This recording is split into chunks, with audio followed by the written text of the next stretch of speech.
Hey, this is No Pants Productions podcast. It's Lloyd and Kevin. First special guest. First special guest, y'all. This is Brian Brenneman, folks. Woo! This is not a magic advertisement, so ignore the cards on the table. But it can be misconstrued as one. Yeah, it could be, I guess. Anyways, we're going to do another animated film because we were going to start on the Schumacher movies, but our friend Jared that wants to do a thing with us just now got to take his kid home for the first time from the hospital, which is more important than Batman. So, I mean... But only just. Not by much. Yeah, no. Yeah.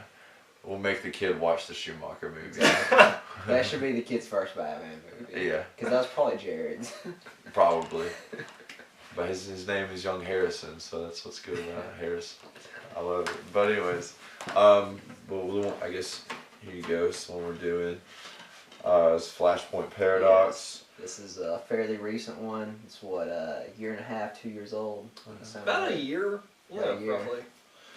And it's called Flashpoint Paradox. It's a Justice League film. It's not really a Batman film, but we're going to do it as a Batman one because of what these gentlemen will tell you real quick before we do a review. You get not one, but two Batman in this movie, so that's why it makes the cut. So, Double dose of Batman equals up to Batman film. Lloyd's never seen it. I've seen it twice. You said, what, once, Brian? One time. So, not talking plot, just initial thoughts of the movie. Do you remember it being good? I thought it was decent. I mean, it was kind of hard with one of our friends in the room with us making jokes the entire film, so... Well, that's what we do every movie. Yeah. A little hard to focus on that one, though. Yeah, I liked it. I mean, voice cast was good, which is always one of my top things for any animated film. Yeah, there's a bunch of semi-famous people, and there's about three that really stand out to me. Kevin Conroy's back as Batman, which is always awesome. You like Nathan Fillion, right? Yes, I do. Firefly. Always been. He's Green Lantern? Yep. Okay. And I think it's his third time doing it, actually. yeah, at least second, probably third. Yeah. And I'm a big Ron Perlman fan. He used to come back as Deathstroke, and this time he's actually called Deathstroke, which is awesome. It's just Slade. Disregard the Teen Titans kids. Yes. Non-canon. But yeah, I remember this as like, this might be my second favorite animated movie from DC animated originals. Red Hood's easily the first. Yes. But this might be my number two. I remember this being really good, so we'll see if it still is. So, anything else to add, Brian? Not really. I mean, kind of touched on everything for that. So, how about you, Lloyd? Does this cover scream good movie? I mean, it Or are you definitely... apprehensive? It definitely is like... shit's about to pop off with some super muscles and like darker animation than you're used to. But I guess you want to like push it to the camera as you... Yeah. Focus in on Batman staring you down from that cover. Yeah, with the red on the eyes and everything. Is he punching or pointing? His Black Power. I think he's pulling the cowl over, but yeah, that could be the Black Panther punch for all I know.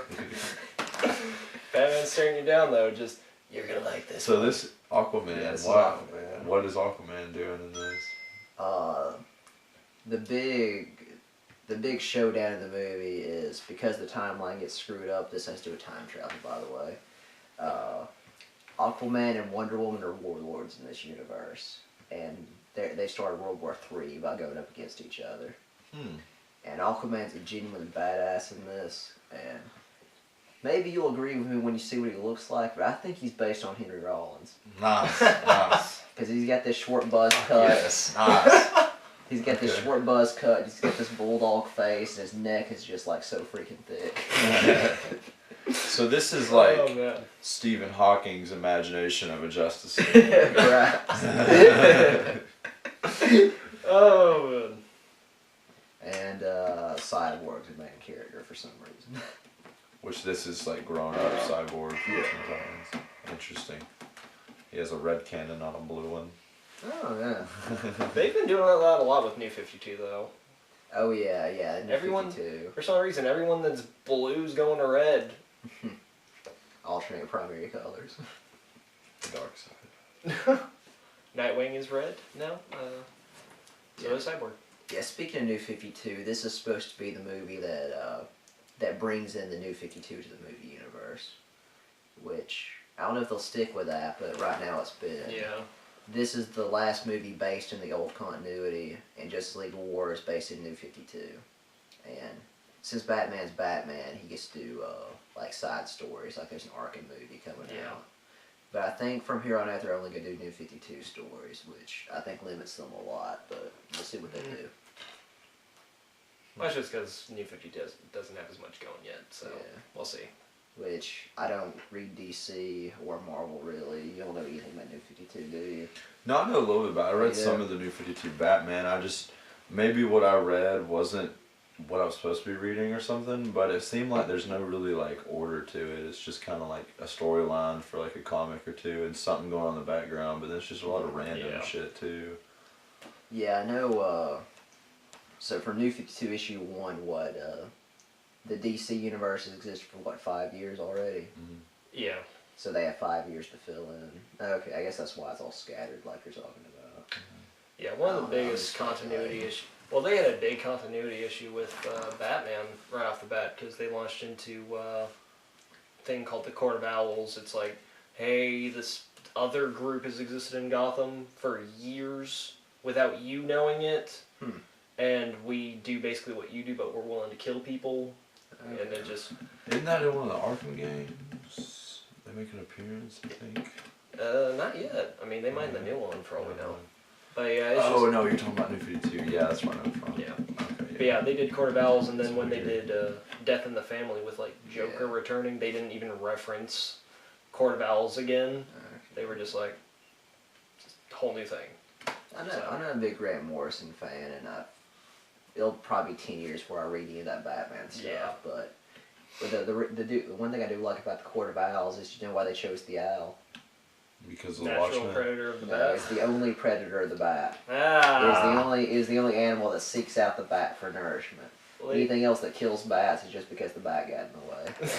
I like that. That is purely because I thought that was awesome. I actually paid attention in science class. That's funny to me now to think that like in Watchmen how he's a night owl. You know, he's a Batman ripoff, but he's really the predator of Batman. Just by slightly. Watch Watchmen with that in mind. He's meant to be the superior of Batman. But then he's just totally like not at all. Yeah. He don't even have a grappling hook. The freaking homeless ginger does. Like, what are you talking about? Hey, maybe that was his. Maybe the homeless ginger just stole it. It's true. It's very true. When they used to work together, before Night Owl retired, he stole it when he retired. Yeah, I'm sure he broke into his owl nest, I don't know, and stole everything worth taking. This is mine, and that is also mine. Okay, somehow we've been talking about Watchmen, so I guess time to cut this off. Sorry for the sidetrack. That'll happen a lot in part 2. Lloyd, you were the uninitiated. How do you like the movie? As the newbie, some of my first-hand thoughts were, as with the last film, it's interesting how they made the serious animation tone slightly Japanese style, and much more so in this. I don't want to say Japanimation, but modern animation, because it feels like everything's kind of leaning towards that. But that being said, I mean, I thought the movie itself was good. It was really interesting with all the cameos, with all the just mass death of superheroes. I mean, it's like literally you think of World War III, or I mean, not even World War III. Earlier today, I was working out. This is so random, but earlier I was working out, and my little brother and mom were upstairs watching Saving Private Ryan, and I was like, wow, this World War II really fucking sucked. But then it's like, I watched this, and I'm like, holy shit. I can't imagine being Matt Damon, and this shit popping off in front of me. Like, I'm not cool with that idea. So is this the Saving Private Ryan of superhero movies? And Stephen Hawking. Yes, yeah, basically. Basically, yeah. But we haven't watched War yet. I don't know if War will be, you know... The body count's higher in this. Making some higher. allegation towards some other war movie. for that, I guess. But that being said, I mean, I enjoyed it. I definitely enjoyed it more than the last one. Yeah. Yeah, I mean, I did. Which wasn't saying the last one was crap or anything, because it wasn't. But it was just, this one was more, I don't want to say edge of the seat, but it really captures your attention. Like, you need to know what's going on, and if you don't know what's going on, you're going to figure out what's going on. Whereas the last one was kind of like, I accept this for what's happening, and yeah. Now, what was the last one you guys did? Apocalypse. Yeah. Okay. Well, what would you say? Is this half Flash, half Batman, 60-40? I'd say 60-40 in the sense of I still feel like Flash is a central character, but Batman is like, it's like, I don't want to put it this way, but it's like Flash is Bruce and or Thomas, for that matter of fact, Thomas Wayne is Robin. You know what I mean? Like, it's kind of, he's the sidekick. But a very brutally efficient Robin. I'm sure not. An older, more brutally efficient. It's like the Flash is the new Robin, but he's like, look, I'm just trying to like mummify myself and electric chair and all kind of shit to go to the future and the past. And Thomas, on the other hand, is just like, I'm just here to be Frank Castle and kill everybody. I mean, Yes, Punisher Batman. the only difference between him and the Punisher in this was literally the weapons choice. You can go from 45 caliber pistols to an M16. That's about it. I mean, or vice versa. I mean, it really is how it should have been. But Yeah. Now, I noticed this, like, Batman's usually a loner, but some people make a big deal about the Superman-Batman relationship. I've never heard anybody talk about the Flash-Batman relationship. yeah, I don't think they commonly team up. They really don't. It seems like this. This is the only instance, to be honest, I know of. At least to myself, and I'm not. I'm beyond. I mean, I'm not like hyper comic avid, reader or anything. But as far as to my knowledge, this is the only time. Definitely in movies. Yeah. I mean, I am an avid comic book reader, but there really aren't a lot of examples of Flash Batman team, which is. But I mean, this movie made it out like they have a really deep relationship. It's like, oh man, I know you so well, man. I know you so good. But I don't know where they got that from. Did y'all think they play off each other well? I thought so. Yeah, I mean, so because the Flash kind of like I was. The allegation was like, oh, he's kind of like the Robin and the innocence and the cockiness, and Thomas is like fucking Bruce on not even like antidepressants. He's on depressants. Like he's just. Well, He spent about a third of his alcohol. he spent about a third of his time boozing. Over that, I mean, it's like. I love the part when I love that scene when the Flash like goes and kicks each other dude, and then he's like, "You made time to make a beer run or whatever," and he like even returned his flask to him so he could drink it again. But yeah, Thomas Wayne is definitely heavily medicated, self-medicated. That is, alcoholic version of Batman, Hancock.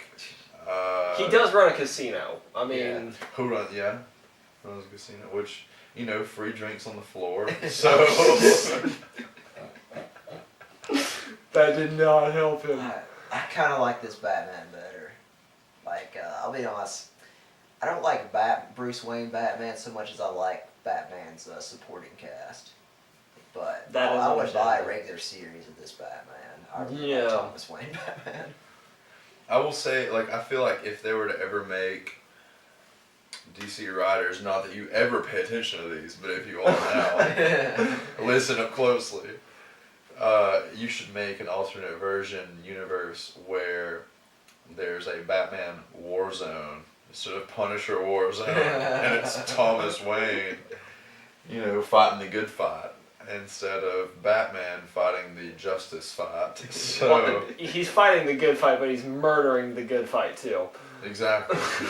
Although this is really sad though, so Gotham still looks like a shithole in this movie.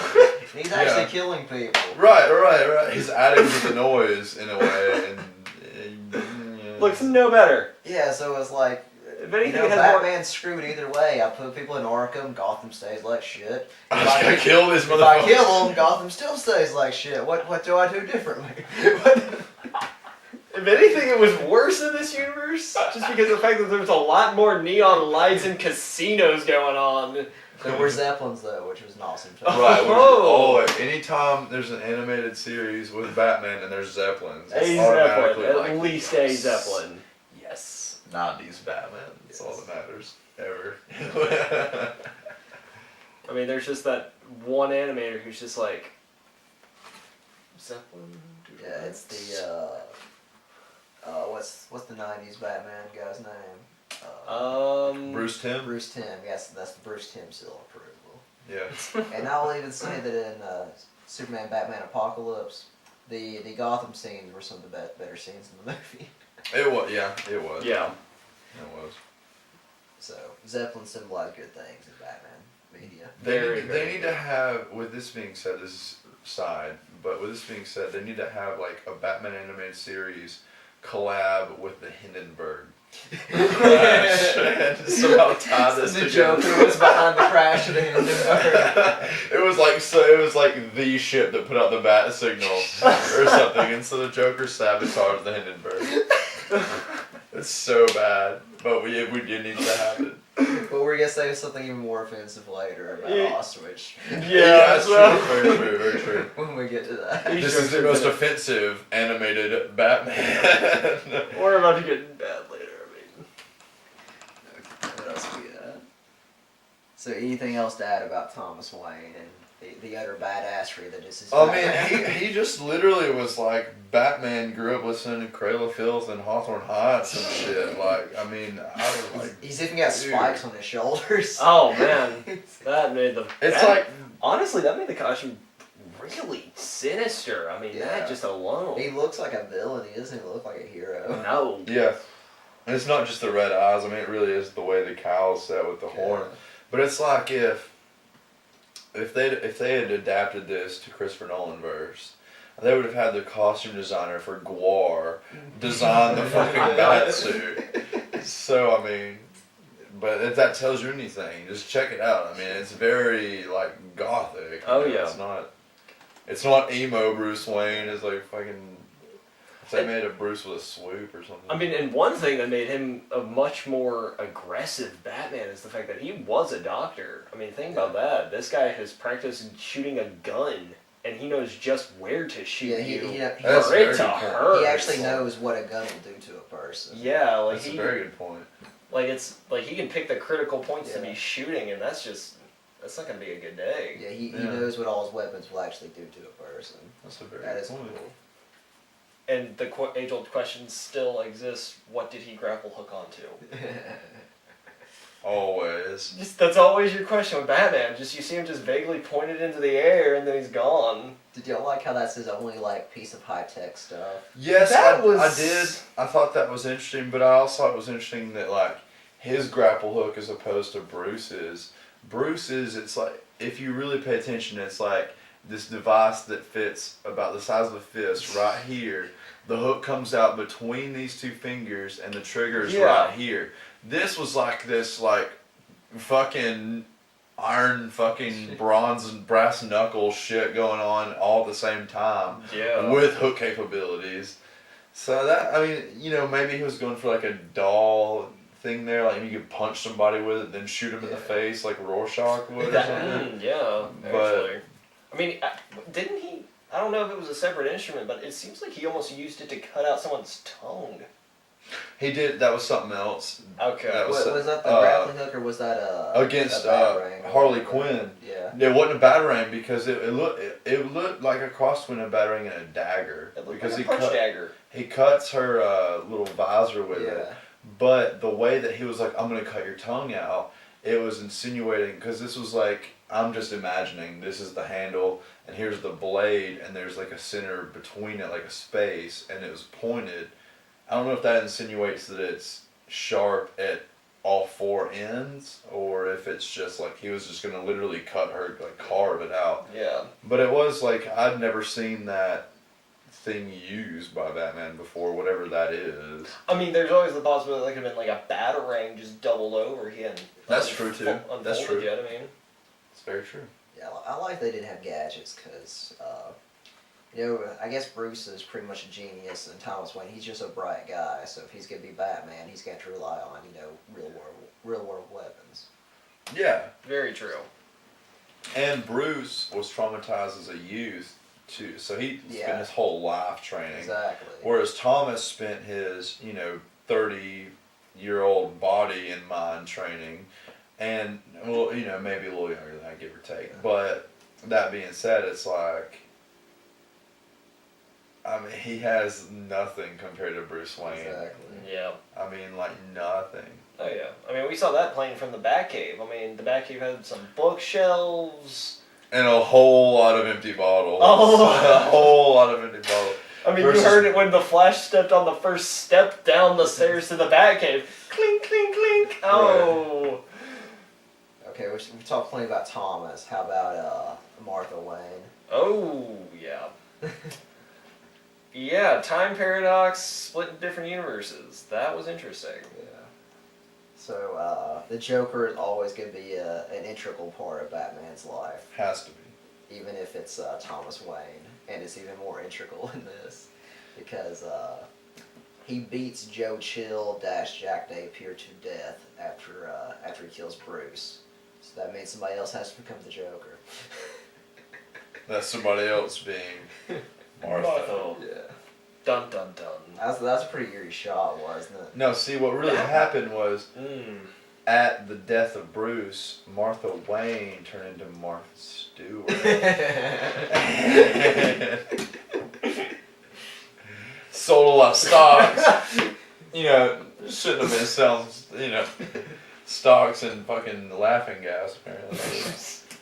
Nah, kidding aside though, that was creepy. It was a creepy scene because she's like cuddling Bruce's dead body, and Thomas has just finished literally pulverizing to death this he's motherfucker. beating his face into hamburger. Oh, yeah, like literally just beating this guy to death, and he goes back to his wife, and his wife, who has covered herself in Bruce's blood not from head to toe. I mean, but she's holding him and everything, and she looks up, and it's just like the smear, and she's like gone batshit crazy, no pun intended, and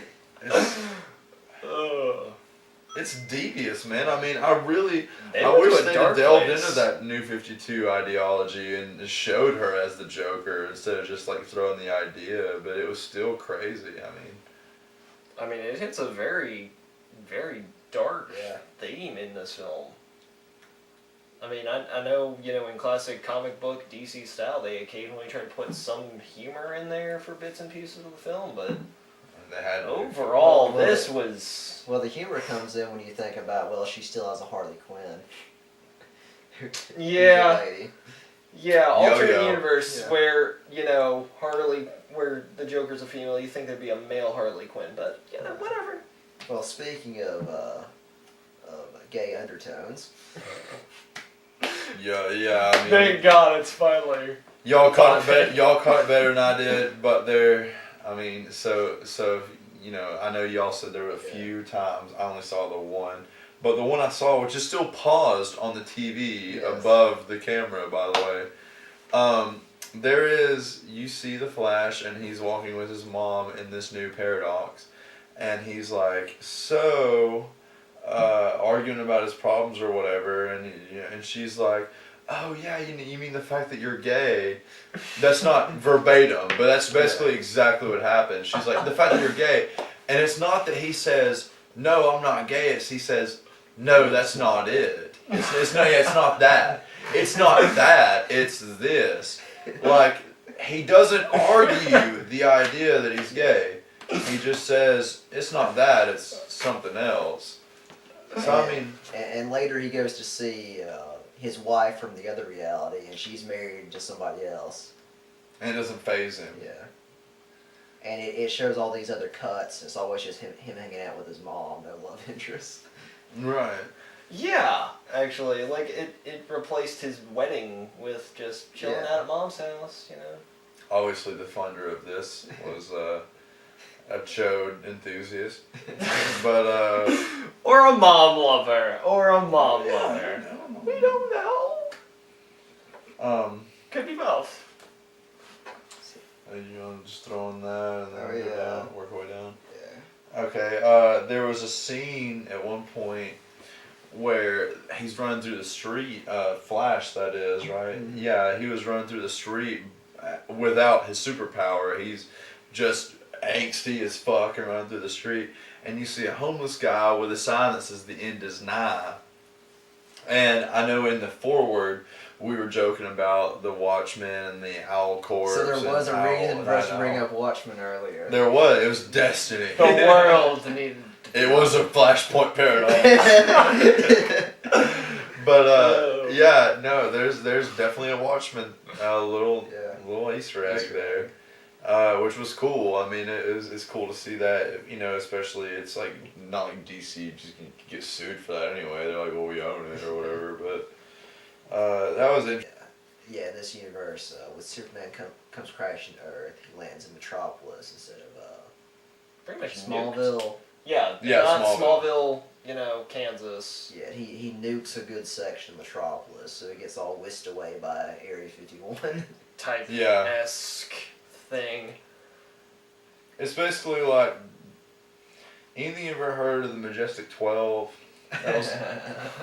Don't take that for real. That's with a grain of salt. But I'm just saying, you know, that's about Superman. But yeah. Project Blue Book may or may not have still been active in this continuity. Blue, dude. Shit. No, but for real, Superman went there. Collides with Metropolis, and it's like they show his spaceship zooming in, and it zooms right past his adopted parents in Smallville, and they're all like, you know, they turn the head, they're like looking towards where's it gonna go, and then you see it hit Metropolis, and it's just like mushroom, like, like they just destroys Metropolis. And so it's ironic that the very city he vows to save, he wipes the fuck out. And then Superman, instead of being like this like hypertrophy Greek mythological looking character dude who's Shazam, but he looks like the guy from Man Overboard. I mean, he's just a very scrawny little dude, like just he like, you know. Yeah, he's been locked up in a government facility and kept away from sunlight. Which would have empowered him into being, And I mean, he barely had a grasp of English. Yeah, he's like... He has a very rudimentary education, so it's kind of get retarded Superman in this. Oh. Auschwitz Superman. He's all emaciated and Auschwitz looking, you know, going with his Jewish heritage. You would think at some point there would have been like a Superman Magneto crossover. Yes. Where they just took on the fucking Nazi regime and just destroyed everything. That would have been a day-long campaign. That would not have been days, just day. No, we're done here. 1 day campaign. So we're on this against the Nazis. Another part that I personally thought was funny was how we have made exemplary points throughout all these podcasts of how Batman and Superman are always fighting each other. Batman can shot Superman, Superman can shot Batman. At least in our 75th anniversary, we're trying to say Batman is always the victor, and in my personal opinion, he's always the victor. But, you know, we're just saying, in this situation, there was a time, you know, this is the Flashpoint Paradox, so Thomas Wayne is the protagonist instead of Bruce Wayne. Well, in this, even back in this weird alternate reality, it's like they're introducing who is friends to Superman when they meet him. Puny Auschwitz Superman. And they're like, I'm your friend and Cyborg's your friend. and cuts. Thomas Wayne is like Just literally over there. right here, like not even 2 foot away. Like he's like right, like obviously the next person in line you would introduce. No introduction. Just Batman still hates you. By the way, no matter No what. matter what the universe, this Batman is not your friend. I mean, Batman still glared at him. Yes. Just Yeah. So I don't know if that was like a Tip nod of in the the hat, yeah, tip of the hat, nod in the direction of the writers, keeping with the idea of Batman and Superman are always rivals, even though they're on the same team. Yeah, these two people do not play well with each other. It was- Even the Flashpoint Paradox. even It was then. cool though. I liked that. I liked how they worked that in there. If it just didn't work out that way, anyways. But it was Okay, we got yeah. got a bunch of cameos to talk about. Most of the cameos Batman heavy. Yeah. They work in a ton of the DC universe into this, including you know the guy with the bandana and the guns. He didn't mean much to y'all, did he? He's actually Come on, Deadshot. I've seen him somewhere. Yeah, he looked like Deadshot. That's not Deadshot. Oh, you thought he was Deadshot? Okay. Now, I can't think of his name, but he's actually not even a DC character. He's a Wildstorm character. He still had his other eye though. Deadshot's missing an eye. Yeah. But yeah, they even bring in people from the Wildstorm universe. So yeah, there's a ton of cameos. I love seeing Lex Luthor. I'm a big Lex Luthor fan. Deathstroke was awesome. I was Ron pissed that Perlman Les back. Luthor died, man. Yeah, they killed off Lex. They fucking killed him off like That a was too bitch with easy. a fucking trident, dude. Like Brooks Hamlin's gonna come in there with a trident. Well, dude. I mean, I don't know. I mean, well, look, I mean, let's think about this. Alternate universe. That's true. Never meets You see Ron Burgundy and fucking and the Channel 4 news team fighting the fucking the Justice League. Who's The Channel 4 news team was here to film the invasion of Aquaman's island. Where'd you get that trident? I took it off that guy.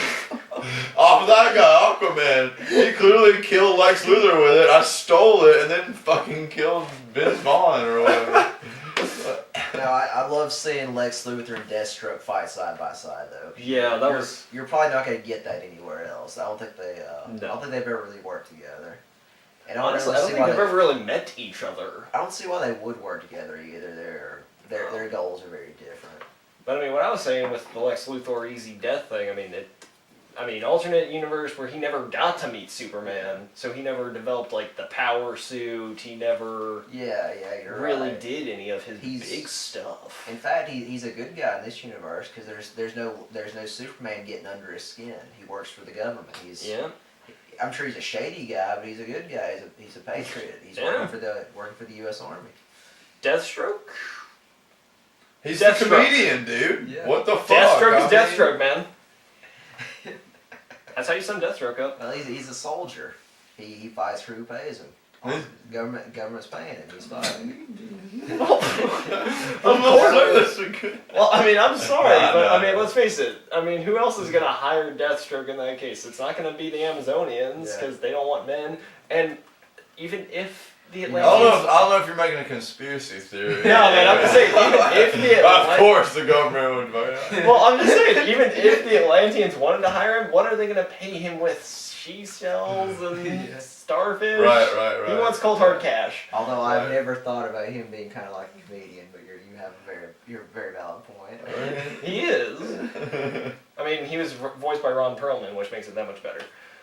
Clayface pops up. Anything Clayface is in, I approve of. I'm just gonna say, like, for real, the whole 10 less than seconds of Clayface's appearance was gold.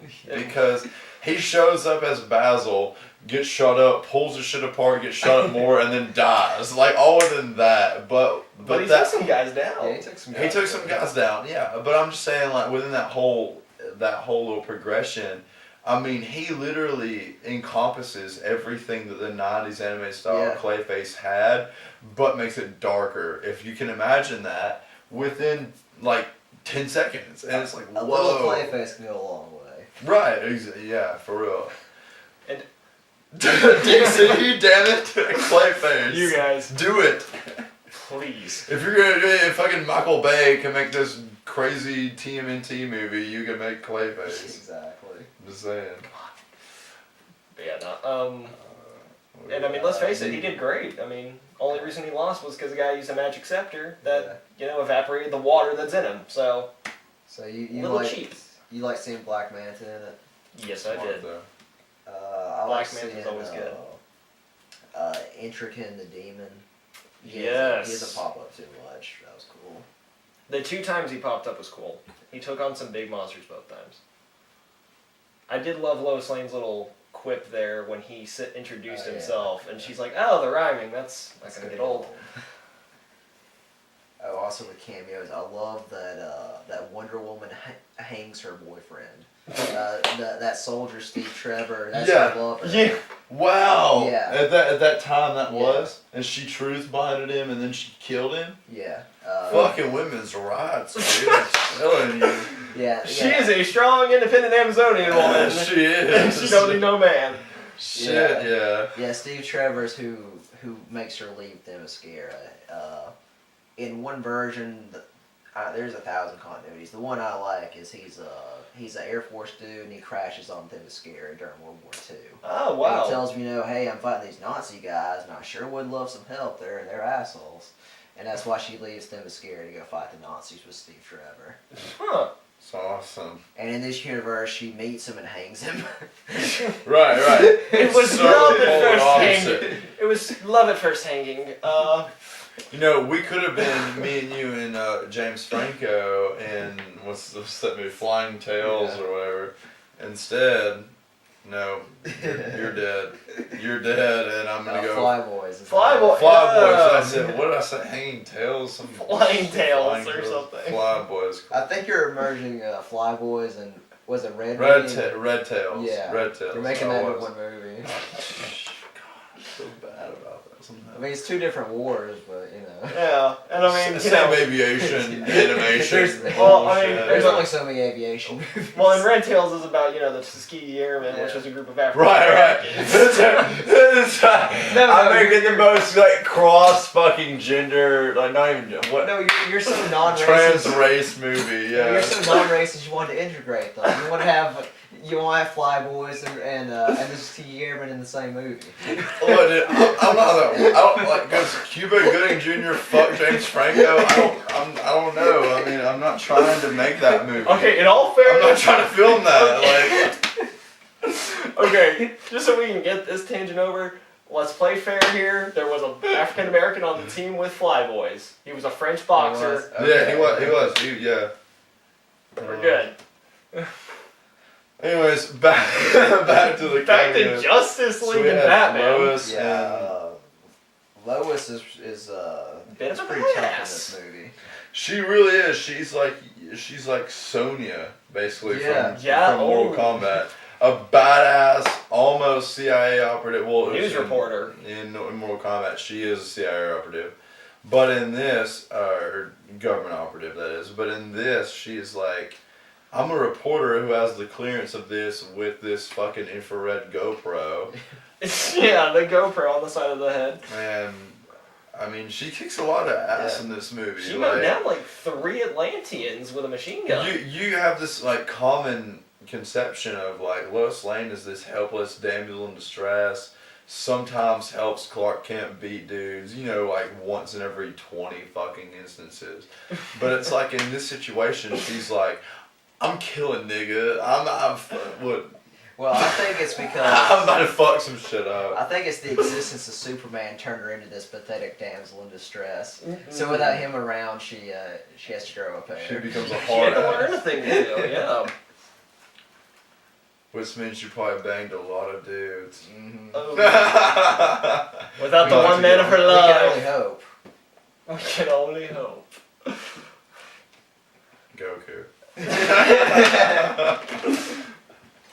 It's Batman though, because even though this is the Flash's movie, Batman saves the day. He shoots Reverse Flash in the head. Literally, Just caps him from behind. literally, you watch the camera angle go eyeball, hole in the fucking skull, and you see Frank Castle, Bruce Wayne, Yes. Thomas Wayne, Batman. Just Exactly, and This- you see a hole in the skull. This is the goddamn Batman, not Frank Right. Miller's version. This Yes. is the goddamn Batman. Every time you see Frank Miller go, I'm the goddamn Batman. This No. Thomas Wayne from now on, never Bruce Wayne. Bruce Wayne's like, I'm the Batman.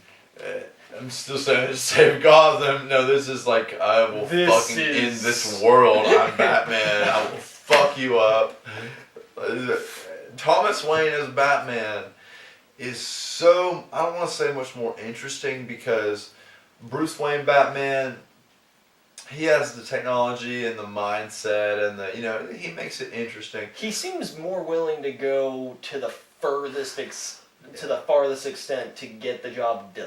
Yeah. Well, I don't want to say the farthest extent, but I understand what you mean. I mean, he's like, I'm going to do everything I can to handle this without doing it physically. Versus Thomas Wayne's like, I'm just going to shoot a motherfucker. And it's no, I gonna be meant done. Thomas Wayne going to the furthest extent. Oh, okay. Well, no, in that No, sense, Bruce is I like, disagree. hey. Thomas Wayne's like, I'm going to shoot this motherfucker, and then, Yeah, I mean, Bruce is totally just, I'm going to lock this guy up. He'll get out in like 5 days. I'll fight him again. But Thomas is just, no, we're getting this done now. Well, you lose your value for life when you see your son get shot in front of you. Very true, very true. And you see your wife become a deranged clown. If anything I learned from this movie, it's this. Don't take this for granted either, because this is like so like misplaced. But it's like, if you're a 30-year-old married with a kid and your kid dies, you're gonna become an alcoholic, Gambler. seductive, gambling, fucking just. I'm gonna kill motherfuckers. And if you're a kid watching your parents die, you're gonna become like an archon of justice. Yeah. Slash, nobody dies unless it's in Tim Burton's movies. Slash, like. Oh, I so wish I could have been on the Tim Burton ones. So I mean, it's really what interests me in the idea of the Batman universe the most is just the duality between Thomas and Bruce Wayne and how they approach the Batman ideology, whereas Bruce approaches it as, okay, I'm Batman, I'm going to prey upon the weak. Same thing Thomas does, but, in the sense of as an icon of fear, and through fear I will exact unconsciousness, versus Thomas goes, I'm just gonna run out like a nightmare from hell, fucking kill these niggas to a Meatloaf soundtrack. He was crazy, man. Like, he killed people left and right, guns blazing, and I didn't hate it. I liked it. I liked it. Hearing that, when you think about the duality, and how different people approach, like, kind of the ideology of Batman, you get that a lot just with his sidekicks later. Yeah, his sidekicks branch out and do their own things. That's true. But, this was much more interesting than that for the fact that you see the difference in a father and a son. Exactly, yeah. Well, Bruce Wayne is the Dark Knight, because he's a knight. He has chivalry and a code of honor. They never call Thomas Wayne the Dark Knight. He's a soldier. He has a mission, and he will kill anybody that stands in his way. That's a really good point, actually. That's a really good way to go about that, actually. Seriously, that's a good point. And they never call him a detective in this movie. No, they They don't. never do call him. Because literally, he does no detective work. He's like, shows up, cool, kill this motherfucker. If you're not gonna tell me, hey, I'm a doctor. I know 37 ways to break your fucking hand. He did Thank almost you. break Crack, the crack, Flash's crack, hand. cool. He broke some of his fingers. He did break some of his fingers. Yeah. And he makes a terrible doctor. We learned that too. And even the Batcave with his like detective equipment and stuff. All you really see is you see like an empty blackboard, and then you see another board that's covered in playing cards from the Joker. And I don't know what any of those symbolize. Well, when you showed the cardboard thing, or the whatever it's called, full of the Joker cards, it was like, you have no idea what this place is up against. Or something along those lines is what he said. But that's it. it never makes a Joker reference after that. That's it. It's just like the cards. It just zooms out And the then the Joker Martha card. thing, the whole Martha thing. But it's like, I feel like it's safe to, assume he wasn't saying Martha by obsessing over a 52 card deck with the Joker being the centralized card and on the fucking chalkboard or whatever. But it was a good movie. I mean, it absolutely held my attention, and I feel like there's so much more to gain and discuss over the movie than with Apocalypse, the previous animated movie. I still feel like this is my second favorite DC animated feature. Over the Red Hood. Well, Under the Red Under Hood. the Red Hood, my fault, yeah. So, Under the Red Hood is where's a this phenomenal lineup for you? piece. See, Under the Red Hood is the title, though, isn't it? And it's just, Oh, okay, yeah. hey, Oh, we just did a. hey, no pun intended. But Well, I'm rattling off a few of these tonight. By the way, real quick, I don't know why I just now registered this, but did anyone else notice when he was like, okay, you know what, I'm going to help the Flash and Cyborg try and stop the Atlanteans and the Athena Warriors? Am I the only one who noticed that he did not lift that little glass case off the gun? He just opted for break it and then get my gun? Huh, yeah, he did. And I'm curious as to know what exactly in the longevity of things, say the Flash, let's say hypothetically, in this universe, the Flash, which you're not going to understand this until you watch it, and you're watching the review, but in this universe, did that glass-cased gun, was that his suicide gun? I thought about that. Actually, I think that was the gun that... Bruce. Yeah. To kill Bruce? The one that killed Bruce? That was my take on it. That's what I was thinking. That's actually extremely... Because, see, the way I saw it was... That was him saying, like, because there's the family portrait and there's the case. That was... Because, I'm just going to say, Thomas Wayne was, number one, an alcoholic. Yeah. Number two, an alcoholic. And number three, fucking depressed. And number four, an alcoholic. So I kind of saw it as that was like his, holy shit, I'm done, I'm going to kill him. But in that... So that's his fire extinguisher, that's his glass case he's going to break, and he's going to look at the picture of his family as he shoots himself. Yeah, but... I can see that happening. I mean, I can see it happening, but the way that y'all portray it, it makes a lot more sense in the way it works. And I like that idea better. But, we don't know which one's true yet, though, so... Yeah, we don't know. We don't know. DC Comics, could you email and tell us? Yes, they have that much time on their hands. They do, though. Yeah. How about you finish that new Batman movie that you may or may not have a script for yet? Wink, wink. You may or may not have a script for, and yet Christopher Nolan will still produce it. So, what are you gonna do? Yeah, let's talk about the ending of this. This ends with Batman. Very crying. powerful note. This overshadows everything the Flash has been through. It does, because Batman actually tears up. Yeah. And it literally, I have never, ever, like, I'm gonna put it this way, I've seen my dad cry. I've never seen Batman cry, you know what I'm saying? Batman finally fucking cries in this shit. And you don't even see him, get, any good tears flowing. It's just, you see him one trickle. That's Yep. all. That's all it takes. Yeah, he gets a message from his father when Flash comes back from the alternate reality. I mean, that would be one of the strongest things you could give somebody. I mean, a letter from dead parent saying, hey... I mean, I get that, but just on a practical matter, what are you going to say to somebody you've never met? Oh, I'm so proud of you, boy. You're also a crazy lunatic in a bad outfit. The way I see it, though, is it's like if Bruce was say, when he was a kid and everything, his parents got murdered. If he was 30, or what, in this movie, Thomas is 60. Yeah. So let's say Bruce is 30, half that age. If Bruce writes a letter and leaves it on Thomas's grave, this would be Thomas writing a letter and leaving it on Bruce's grave.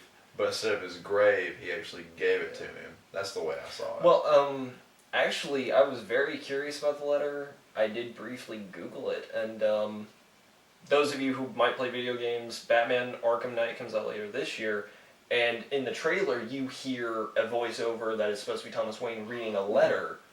It is the exact letter that he got handed in this movie. That is cool. That's So cool. if you want to know what the letter said, go watch that commercial, and it's actually really a good letter. Like, it's actually really heartwarming to hear, especially with a good voice actor reading it. It was very interesting to actually know what the letter says. At one point it tells Bruce, invest this money in the city, invest it in something that will help this city. So it all comes back to his trying to make the city a better place. Okay. Well, it says don't spend the money on, expensive suits and fast cars. Interesting. Yeah, right. It's like he was thinking like Lamborghinis. And Yeah. Giorgio Armani suits. Double-sided blade. He technically went against his dad, technically didn't.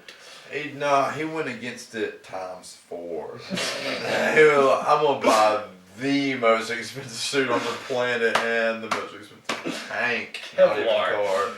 Tank on the planet. Yeah, I guess the last thing to talk about is how this. So Flash basically destroyed the old DC continuity and created the Big 52. Yep. Yeah, basically is how it all wraps up with which this isn't even a Batman really thing. It's just an idea we're throwing out of the whole comic nerdiverse that we have going on with these podcasts into. If you're in DC, the Flash is at fault for everything you're reading now.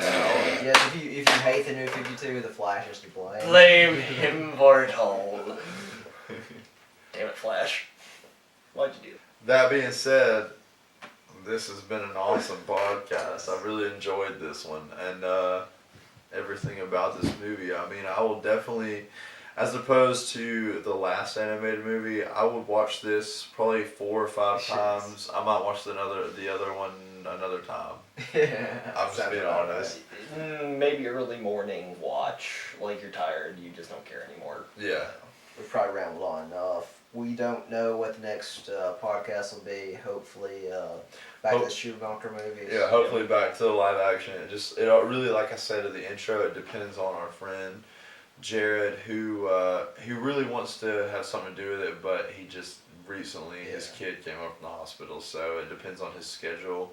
But that being done and said, we should, I imagine, we'd be able to get in there.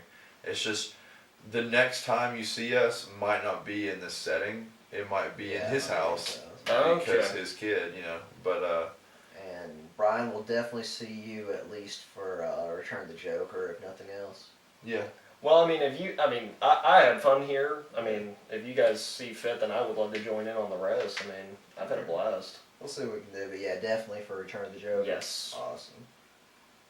Okay, I guess we can sign off then. Yeah, that's all I have to say. Kevin, you're done. So this has been a interesting